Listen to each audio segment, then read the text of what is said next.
Bismillahirrahmanirrahim. Wa bihi nasta'in wa alayhi natawakkal. Wassalatu wassalamu ala ashrafil anbiya'i wal mursalin. Amma ba'd. Assalamualaikum warahmatullahi wabarakatuh. Magandang araw po sa inyo lahat. Sa mga oras na ito, ang paksa po na pag-usapan natin ay ang 40 hadith ni Imam An-Nawawi rahimahullah. At inshallah sa mga panahon na ito, ang ating pag-usapan ay ang paunang salita ni Imam An-Nawawi rahimahullah. At ang unang hadith na ito ang inamal a'malu binniyat. Nabanggit niya sa paunang salita ni Imam An-Nawawi rahimahullah na ang 40 hadith na ito ay kanyang inipon na mula sa mga jawami'ul kalim. Yun ang pinakauna, mula sa mga jawami'ul kalim. Ibig sabihin ng jawami'ul kalim ay mga maiksing mga salita ni Propeta sallallahu alaihi wasallam na napakalawak, napakadakila ang kanyang kahulugan. Yan ang pinaka-una na binanggit ni Imam An-Nawawi rahimahullah na kanyang pinili ang 40 hadith na ito ni Imam An-Nawawi na pinili niya sa Jawami'ul Kalim. Jawami'ul Kalim. Ang Jawami'ul Kalim ay ang mga maiksi na mga salita na ito ay punong-puno ng aral. At ito ay isa sa mga binigay ni Allah subhanahu wa ta'ala na biyaya kay Propeta Muhammad sallallahu alaihi wasallam. Pangalawa, ang hadith na ito ay base sa tinatawag na isang hadith na sinabi ni Propeta Muhammad sallallahu alaihi wasallam na man hafidha ala ummati 40 hadithan min amri diniha ba'athahu Allah yawm al-qiyamati fi zumratil fuqaha wal ulama. Okay, so ang hadith na ito ay isa sa pinagbasihan niya ay base sa isang hadith na sinabi ni Propeta sallallahu alaihi wasallam na sino man ang ay sa ulo niya ang 40 hadith sa kanyang umma. Ibig sabihin sa umma ni Propeta sallallahu alaihi wasallam isa ulo niya ang 40 hadith na ito ay konektado sa kanyang relihiyon, ay tunay na siya ay darating sa kabilang buhay kasama ng mga ulama.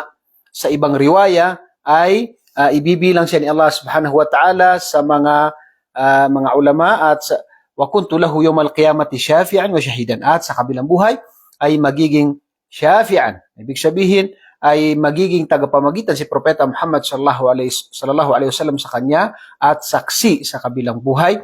At lahat ng mga hadith na ito po ay hadith na mahina. Nagkaisa po ang mga ulama ng hadith na ito ay mahina, at ito rin ay binanggit ni Imam An-Nawawi rahimahullah na ang hadith na ito ay mahinang hadith. At nabanggit niya na waqad ittafaqa al-ulama ala jawaz al-amal bil hadith ad-da'if fi fadail al-a'mal. At sinabi niya na may maraming mga ulama na kung saan pinapahintulutan nila ang paggamit sa mahinang hadith sa fadail al-a'mal.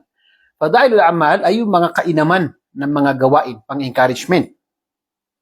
Ang ating mga ulama kanilang sinabi na kapag mahinang hadith ay ang ibang mga ulama, nahati sila dito dahil may mga ulama na kanilang sinabi na kapag mahinang hadith ay hindi pwedeng gamitin. Marami din mga ulama na nagsabi na kapag ang hadith ay mahina pero hindi yung sobrang hina. Ibig sabihin kasi may mga may mga antas yan yung sobrang hina talaga na hindi pwede. Pero yung may mga konting mga nirated lang na kung saan ito ay tinawag nila na ang hadith na ito ay mahina, pero yung kanyang kahinaan na hindi malala. Okay, so yan ay pinapahintulutan. Pangalawa na kanyang kondisyon ay dapat na mayroong yung bagay na ito, gawain na ito ay mayroong asal. Ibig sabihin, mayroon siyang original na turo ng Islam. Halimbawa, sadaqah, pagbibigay ng sadaqah. So dito ang sadaqah ay merong tinatawag na aya, mga nabanggit patungkol sa sadaqah. At kung mayroong hadith na nag-uutos o kaya ay tinatawag na hadith na mahinang hadith na ito ay tinatawag na nag-uutos sa tao na magbigay ng sadaqah, pwedeng gamitin sa mga fadail al-a'mal ayon sa ibang mga ulama. Okay, so ang hadith na ito ay mahina. At binanggit ito ni Imam An-Nawawi rahimahullah. So ang unang sinabi niya ay jawami'ul kalim. Ibig sabihin, mga maiksing mga salita ni Propeta sallallahu alaihi wasallam na punong-puno ng aral. At pangalawa ay sa hadith na kung saan nabanggit niya na kung saan ito ay kapag ang sino man sa kanyang umma na nakasaulo ng 40 hadith na ito ay kanyang isabuhay nakasaulo at isinabuhay niya itong 40 hadith sa kanyang relihiyon, ay nabanggit dito ay bibilang siya kasama ng mga ulama, at sa ibang riwaya na ito rin ay mahina ay siya ay magiging tagapamagitan si Propeta sallallahu alaihi wasallam at magiging saksi sa kanya sa kabilang buhay. Pangatlo, at kani sinabi na ang pinaka pundasyon ng aking tinatawag na pagsulat sa 40 hadith ay upang maiparating ang hadith ni Propeta sallallahu alaihi wasallam. Yun ang pinaka hangarin ni Imam An-Nawawi rahimahullah, at binanggit niya yung hadith na nadarallahu imra'an sami'a maqalati fawa'aha fa'adaha kama sami'aha. Okay, so dito ay pinupuri ni Propeta sallallahu alaihi wasallam na ibig sabihin ay siya ay bibiyayaan ni Allah subhanahu wa ta'ala. Siya ay tinatawag na itong tao na ito na siya ay narinig niya ang hadith ni Propeta sallallahu alaihi wasallam, salita ni Propeta sallallahu alaihi wasallam, at ito ay tinatawag na isinabuhay niya, inintindi niya, at ito ay ipinarating niya. So dito ang pagpaparating sa hadith ni Propeta sallallahu alaihi wasallam ay isa sa pinakadakilang gawain. Dahil upang malaman natin ang ating relihiyon, ang sunan ni Propeta sallallahu alaihi wasallam. Kabilang doon ay binanggit din niya yung tinatawag na itong Arba'in an-Nawawiyah, itong 40 hadith na nabanggit niya ay lahat na sisikapin niya na ito ay maging, lahat ng hadith ay mula sa hadith ni Imam Bukhari at Imam Muslim, sa mga pinaka tamang hadith, tamang libro pagkatapos ng Quran. Dahil nagkaisa ang Ahlus Sunnah wal Jamaah na pagkatapos ng Quran ay ang hadith Bukhari, pagkatapos ang hadith ni Imam Muslim. So yan po ang isa sa mga napagkasunduan ng Ahlus Sunnah wal Jamaah. Ay sisikapin na ang lahat ng hadith na babanggit nila dito sa 40 hadith ay mula sa hadith ni Imam Bukhari at Imam Muslim. At kabilang din doon ay kani sinabi na mula sisikapin na lahat ng hadith na babanggit niya ay kung hindi man ito galing sa hadith ni Imam Bukhari at Imam Muslim, ay ito ay babanggitin niya mula sa mga pinakatamang hadith. At nabanggit rin ni Imam An-Nawawi rahimahullah na kanyang sinabi na ang lahat ng babanggitin niya ay mga hadith na kung saan ito ay pangkalahatan, na ito ay tinatawag na napapaloob dito ang lahat ng halos papasok dito ang mga patungkol sa relihiyong Islam. Ang 40 hadith ay nabanggit ng ating mga ulama na ito ay 42 hadith. 42 hadith. Ngunit nakasanayan ng mga ulama at saka ng mga Arabo na ginagamit nila yung eksaktong numero, yung number na 40 hadith kahit na ito ay 42 hadith. So yan po ang tinatawag ng mga nabanggit ni Imam An-Nawawi rahimahullah sa kanyang tinatawag na mukaddima o paunang salita. Ngayon po papasok tayo sa unang hadith biidhnillah, at sisikapin natin na ito ay maipaliwanag natin ng tinatawag na maiksing paliwanag at yung mga mapupulot na aral sa hadith na ito. Ang unang hadith, basahin natin.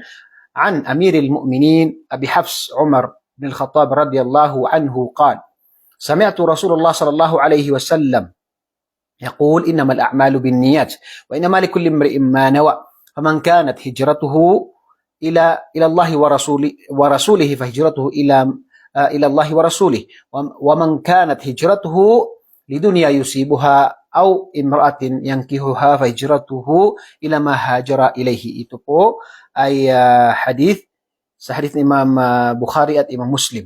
Sa unang hadith ni Imam Al-Bukhari at sa hadith ni Imam Muslim ay sa 1907. So dito, anong kaulugan ng hadith? Una, ang nagriwaya dito, nagnirit dito, nakarinig kay Propeta sallallahu alaihi wasallam ay si Amirul Mu'minin Abu Hafs Umar radiyallahu anhu. Umar bin Khattab radiyallahu anhu. Na narinig niya kay Propeta sallallahu alaihi wasallam na kanyang sinabi na innamal a'malu binniyat, katotohanan na ang bawat gawain ay nakadepende sa intensyon. Ang bawat gawain na ginagawa ng tao ay ito ay tatanggapin o hindi, ito ay nakadepende sa intensyon ng tao. Yan ang kahulugan ng innamal a'malu binniyat. Innamal a'malu binniyat. Wa innamal likulli imri'in ma nawa, katotohanan na ang tao na ito, yung una ay yung gawain, ang tao na ito ay gagatipalaan siya base sa kanyang intensyon. Okay? So una-una, paliwanag natin, innamal a'malu binniyat, katotohanan na ang lahat ng gawain na ginagawa ng tao ng mga pagsamba at iba pang mga gawain ay nakadepende ito kung tatanggapin o hindi ni Allah subhanahu wa ta'ala sa pamagitan ng kanyang intensyon. Okay, ngayon, ang gawain ay mayroong gawain na yung gawain ng ating katawan, at pangalawa, gawain ng ating puso. At ang gawain ng puso ay napakahalaga ito. gawain ng puso ay napakahalaga ito. Una-una, na nabanggit ating mga ulama na pinakamahalaga dito para tanggapin yung gawain, una-una yung tinatawag na al-iman. Gawain ng puso, paniniwala, pananampalataya. Naniniwala ka kay Allah, naniniwala ka sa tinatawag na mga utos ni Allah subhanahu wa ta'ala. So pinakauna rito ay yung tinatawag na gawain ng puso ay yung iman. Dahil kung walang iman ang tao, kahit anong kanyang gawain, hindi tatanggapin. Sayang yung kanyang mga gawain kung hindi siya naniniwala sa nag-iisang tagapaglikha. Pangalawa ay yung tinatawag na ikhlas. Ibig sabihin ng ikhlas, yung gagawin mo ang gawain na ito na para kay Allah subhanahu wa ta'ala. Okay, dahil kung hindi, ay hindi ito tatanggapin ni Allah. Pangatlo, ay yung tinatawag na upang yung intention mo sa bawat pagsamba na ibig sabihin ay masiparit mo, maitangi mo yung gawain na wajib sa gawain na sunnah. So yan yung tatlong tinatawag na gawain ng puso na dapat nating malaman. Okay, una-una yung iman, pananampalataya, yan ang pinakamahalaga dahil kapag wala ang iman, kahit anong gawain ng isang tao ay tinatawag na sayang yung kanyang mga gawain. Dahil ang pinakamahalaga na dala ng mga propeta, dala ng mga propeta at dahilan ng pagkalikas sa atin ay pagsamba sa nag-iisang tagapaglikha. Yun ang pinakauna na dahilan. Okay, pangalawa, yung tinatawag na al-ikhlas o niyya, na dito ay pinag-usapan dito yung niyya. At nabanggit natin mga ulama, hindi tatanggapin ang anumang pagsamba maliban sa dalawa. So, dalawang kondisyon upang tanggapin ang gawain ng isang mananampalataya. So, lahat tayo, ang ating gawain ay nakadepende sa dalawang kondisyon na ito. Sinabi ng ating mga ulama, una, al-ikhlas wal mutaba'ah. Al-ikhlas wal mutaba'ah. Una, yung ikhlas. Ikhlas, ibig sabihin, gawin mo ang pagsamba na ito para kay Allah. Lahat ng gagawin mo na pagsamba, ay bago mo gawin yun, ay dapat alam mo ang intensyon mo ay para kay Allah. Dahil kung hindi para kay Allah, hindi tatanggapin ni Allah. Yan ang tinatawag na dapat natin bigyang pansin. Pangalawa ay yung tinatawag na al-mutaba'a. Al-mutaba'a ay yung tinatawag na dapat ay ito ay ibig sabihin ay nakasunod sa sunnah ni Propeta sallallahu alaihi wasallam, sa pamamaraan ni Propeta sallallahu alaihi wasallam. Ibig sabihin, ikaw ay gagawa ng pagdarasal. Sa anong pamamaraan? Sa pamamaraan na ginawa ni Propeta sallallahu alaihi wasallam. Anong sinabi ni Propeta sallallahu alaihi wasallam? Sallu kama ra'aytumuni usalli. Kayo ay magdasal sa pamagitan ng inyong nakita na pamamaraan ng pagdarasal ko. So wala tayong nakita, hindi natin nakita si Propeta sallallahu alaihi wasallam. So paano natin malalaman na ito ay ginawa ni Propeta? Sa pamagitan ng mga hadith ni Propeta sallallahu alaihi wasallam, pamagitan ng kanyang sala. Sa pamagitan ng kung ikaw ay magsasagawa ng umrah, ng hajj, ng anumang mga pagsamba sa Islam, dahil napakarami pagsamba sa Islam, alhamdulillah, lahat ng ito ay dapat na sa pamamaraan, naaayon sa pamamaraan ni Propeta sallallahu alaihi wasallam.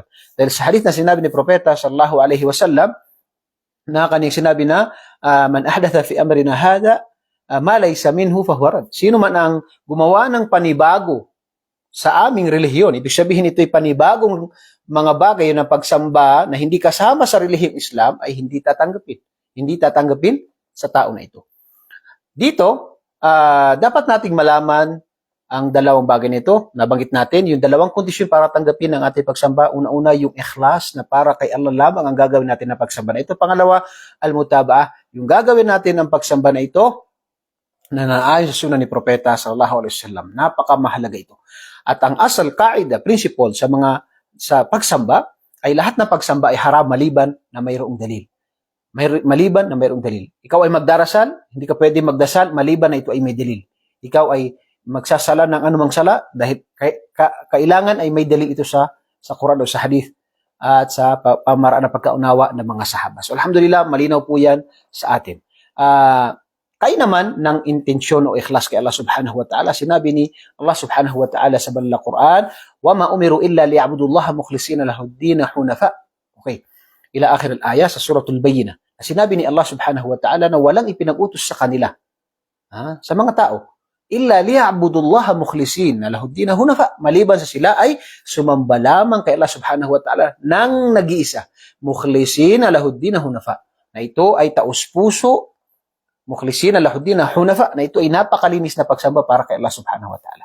Kaya itong ikhlas, unya natin, kondisyon ito ng tinatawag na pagtanggap sa ating gawain. Kabilang sa mga nabanggit sa kainaman ng intensyon, yung ikhlas na gawain, ibig sabihin yung intensyon mo, gagawin mo para kay Allah, ay nabanggit sa hadith na إذا مرض العبد أو سافر كتب له مثل ما كان يعمل مقيما صحيحا. Sa hadith, sinabi ni Propeta sallallahu alaihi wasallam, kapag ang isang tao ay nagkasakit, o kaya siya ay tinatawag na naglakbay, ay siya ay gagatipalaan sa mga ginagawa niya nang hindi siya naglalakbay. Halimbawa, siya ay nagsasala ng mga sunna, siya ay nagbibigay ng mga sadaka, siya ay tumutulong sa mga kapitbahay niya, sa mga nangangailangan, pero siya nagkasakit, siya ay naglakbay, kaya hindi na yung magawa, mayroon pa rin siyang gatimpala doon sa tinatawag na kanyang mga ginagawa nung hindi pa siya naglalakbay, hindi pa siya tinatawag hindi pa siya nagkasakit. Sa isang hadith, sinabi rin ni Propeta sallallahu alaihi wasallam, wa innaka lan tunfiq nafaqatan tabtaghi biha wajha Allah illa ujirta biha hatta ma taj'aluhu fi imra'atik o fi famiha. Sa hadith na sinabi ni Propeta sallallahu alaihi wasallam na walang pera na ginagastos mo, tinutulong mo, na ito ang hangarin mo dito ay para kay Allah, ikhlas para kay Allah subhanahu wa ta'ala, maliban na ikaw ay kanyang gagantipalaan. Kahit na yung tinatawag na pinapakain mo na bagay, kahit na dates o ano maliit na bagay na pinapakain mo sa iyong pamilya mismo, sa iyong asawa, sa iyong pamilya, gagantipalaan ka ni Allah subhanahu wa ta'ala dahil intensyon mo ay para kay Allah subhanahu wa ta'ala. Kabilang sa mga hadith na nabanggit ay yung sabi dito sa isang hadith na كنا مع النبي صلى الله عليه وسلم في غزاة فقال إن بالمدينة رجالا ما سرتم مسيرا ولا قطعتم واديا إلا كانوا معكم. Dito sa hadith na ito, sinabi ni Propeta sallallahu alaihi wasallam, may mga tao sa Madina na sila, wala tayong pinupuntahan. Sabi niya, wala kayong pinupuntahan sa inyong pakikipaglaban sa landas ni Allah subhanahu wa ta'ala, maliban na kasama niyo sila. Pero sila ay nasa Madina. Pero sinabi dito na sila ay hindi nakasama dahil meron silang valid reason. Meron silang mga sapat na dahilan. Halimbawa, nagkasakit o anuman. Pero ang gatimpala ay nakukuha rin nila. Bakit? Dahil sa intensyon nila na ito ay tinatawag na para kay Allah subhanahu wa ta'ala. At nabanggit sa isang hadith na kapag ang isang tao ay nag-intensyon pa lang, nagagawa siya ng kabutihan, gagatimpala siya ni Allah subhanahu wa ta'ala. Iba pa yung kapag isinabuhay niya yung mabuting gawain na ito. So dito, ang intensyon ay napakahalaga. Ang napakahalaga ito. At ayon sa ibang mga salaf, ang tinatawag na ikhlas sa gawain natin ay parang yung kaluluhan natin sa katawan natin. Na kapag nawala ito ay walang saysay ang ating tinatawag na mga gawain. Okay? Kabilang din doon, nabanggit ng ibang mga salaf, ay para tayong nakahawak ng tinatawag ng isang bag na kung saan ay butas sa ilalim. Naglalagay tayo doon ng mga bagay-bagay at kapag kukunin natin ay walang laman.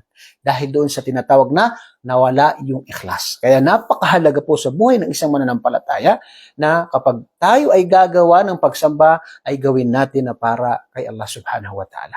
Sa lahat ng gawain natin. Dahil hindi po tatanggapin ang gawain maliban na ito ay para lamang kay Allah subhanahu wa ta'ala. Sa ating pagdarasal, sa ating pagsagawa ng umrah, pagbibigyan ng sadaka, lahat ng mga gawain na pagsamba kay Allah. At ang pinakamainam na pagsamba ay yung nakatago na ito ay para kay Allah subhanahu wa ta'ala at hindi pakitang tao. Isa sa makakasira sa gawain, gantimpala ng gawain ng isang tao ay yung riya o pakitang tao. Yung riya o pakitang tao. Kaya yan ay napakadelikado.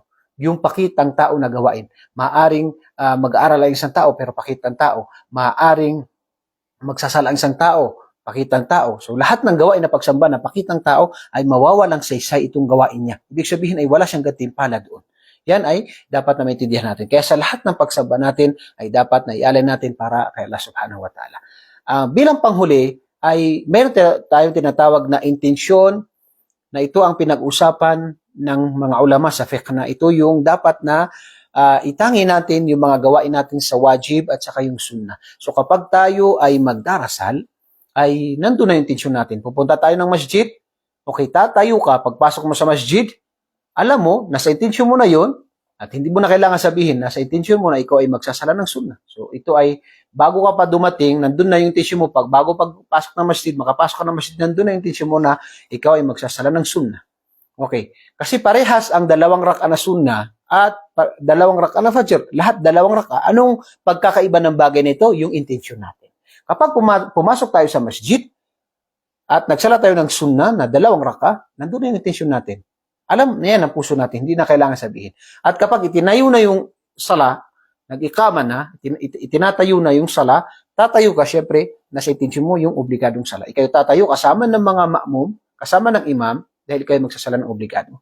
At yun, huwag natin pahirapan ang sarili natin. Nandiyan po yan sa puso natin. Tatayo tayo, nandyan na po yan. Hindi na po kailangan na banggitin natin yung nawaitu an usalli rak'atayn lillah, sunnah o nafila, ganyan. Hindi na po, dahil hindi po ito ginawa ni propeta, hindi ginawa ng mga sahaba at bawat tabi'in at iba pang mga aimah, wala po silang ginawa na ganitong bagay. So ang ating gagawin sa pagdarasal ay dapat lang na itangin natin. Halimbawa, mag-aayuno tayo.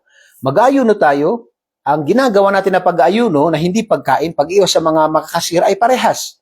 Pero paano nagkakaiba ito kapag ka-intensyon natin, tayo ay gigising ngayon na ay mag-aayuno ako ng obligadong pag-aayuno. O kaya ay sunna na pag-aayuno. So yun ay nakadepende sa intensyon ng tao. Okay, yan po yung tinatawag na intensyon na kabilang sa tinatawag na puso. Gawain rin ito ng puso. At bilang panghuli, sa lahat po ng ating tinatawag na mga gawain, wag nating sayangin. Gawin natin ito na para lamang kay Allah subhanahu wa ta'ala. Ako po muli, ay nagpapasalamat sa inyong lahat, sa inyong pagtangkilik, pakikinig nawa. Katipalang kayo ni Allah subhanahu wa ta'ala. At nawa ay dagdagan nila ang ating kaalaman. At inshallah, subaybayan niyo po ang iba pang mga lectures natin at sisikapin natin hanggat maaari makakuha tayo ng 2 hadith sa bawat lecture natin inshallah at yung mga aral na mapupulot natin sa hadith na ito. Bilang panghuli sa hadith, sinabi niya na faman kanat hijratuhu ila Allah wa rasulihi fa hijratuhu ila ma hajara hijratuhu ila Allah wa rasul. Sino man ang lumikas ng kanyang intensyon ay para kay Allah, para sa kanyang propeta. Ibig sabihin, ang tao na ito ay naglakbay para kay Allah. Intensyon niya ay para kay Allah, para sa kanyang propeta. Halimbawa, ang paglikas ay paglikas sa bansa ng mga hindi mananampalataya para maisabuhay mo ang iyong pananampalataya. Katulad na ginawa ni Propeta sallallahu alaihi wasallam galing Makkah. Dahil sa pinapahirapan sila ay naghijra papunta ng Madina. So yun ang tinatawag na hijra. Ikaw ay lilikas mula sa lugar na kung saan hindi mo maisabuhay ang iyong pananampalataya, papunta ka sa lugar na kung saan doon ay maisasabuhay mo ang iyong pananampalataya. So yun ang tinatawag na hijra. Na sino man ang kanyang intensyon sa paglalakbay na ito dahil hindi madali ang maghijra, maglakbay. Naiiwan mo yung lugar mo, pupunta ka sa ibang lugar. Hindi ito madali. Pero gagawin mo para kay Allah ay gagati pala ang kanya Allah subhanahu wa ta'ala. Kapag ito ay para kay Allah. Pero kung ang isang tao ang kanyang hangarin sa kanyang paglalakbay, kanyang paglikas sa isang lugar ay para sa babae, para sa pag-aasawa, para sa kayamanan, ay maaari makuha niya, maaari hindi. Pero wala siyang gantipala kay Allah subhanahu wa ta'ala. At bilang panghuli na hukom, halimbawa, mayroong isang tao na siya ay nag-Muslim para sa isang babae. Meron ba siyang gantipala doon? Ano ang hatol sa kanya? Kapag ang isang tao ay nag-asawa dahil sa isang babae, o kaya dahil sa isang pera, mayroon siyang hangarin sa kanyang pag-Muslim, ay ang titingnan dito ay yung huling hantong ng kanyang buhay. Kung siya ay nagbago, kung siya ay naniwala na totoo ang Islam, sinabuhay niya ang Islam, ay doon siya hatulan ni Allah subhanahu wa ta'ala. Pero sa unang pagpasok niya, maaaring ang tao ay mayroong ibang intensyon sa kanyang pagpasok sa Islam. Pero kapag pinag-aralan ng Islam, nalaman niya ang Islam, at isinabuhay ng Islam, alhamdulillah. Yun ang hatulan ni Allah, ang kanyang tinatawag na panghahawak sa pagsasabuhay sa relihiyong Islam. Yan po ang pinakahuling may papayo ko sa inyo lahat at nawa ay gatipalatay ni Allah subhanahu wa ta'ala. Maraming salamat sa inyo at ako'y bumabati sa inyo ng assalamualaikum warahmatullahi wabarakatuh.